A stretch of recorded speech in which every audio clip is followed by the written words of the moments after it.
Saudi সংবাদ মাধ্যমের চাঞ্চল্যকর এক খবরে রীতিমতো অবাক ফুটবল প্রেমীরা। 2026-27 মৌসুমেই আল নাসরের মূল দলের সঙ্গে অনুশীলনে দেখা যেতে পারে ক্রিশ্চিয়ানো রোনালদোর ছেলে ক্রিশ্চিয়ানো জুনিয়রকে।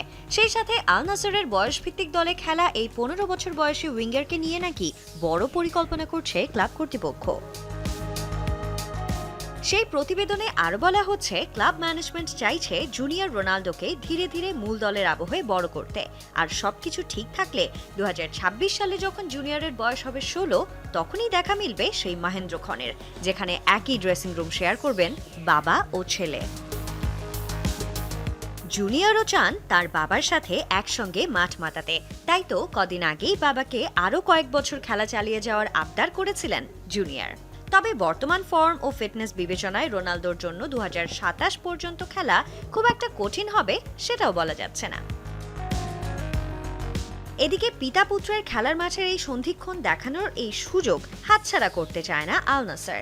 ইতিহাসের পাতায় নাম লেখাতে তারা ক্রিশ্চিয়ানো জুনিয়রকে দ্রুতই মূল দলের স্কোয়াডে অন্তর্ভুক্ত করার কথা ভাবছে। যদি সত্যিই 2026-27 মৌসুমে বাবা ছেলেকে একসাথে আল নাসরের হলুদ জার্সিতে দেখা যায়, তবে সেটি হবে ফুটবল ইতিহাসের অন্যতম সেরা এবং আবেগময় দৃশ্য। এখন দেখার বিষয়, জুনিয়র রোনালদো তার বাবার পদাঙ্ক অনুসরণ করে কতটা দ্রুত নিজেকে মূল দলের জন্য যোগ্য করে তুলতে পারেন। তাই তো ফুটবল বিশ্বের নজর এখন CR7 এর দিকেই নয়, বরং তার যোগ্য উত্তরসূরির দিকেও।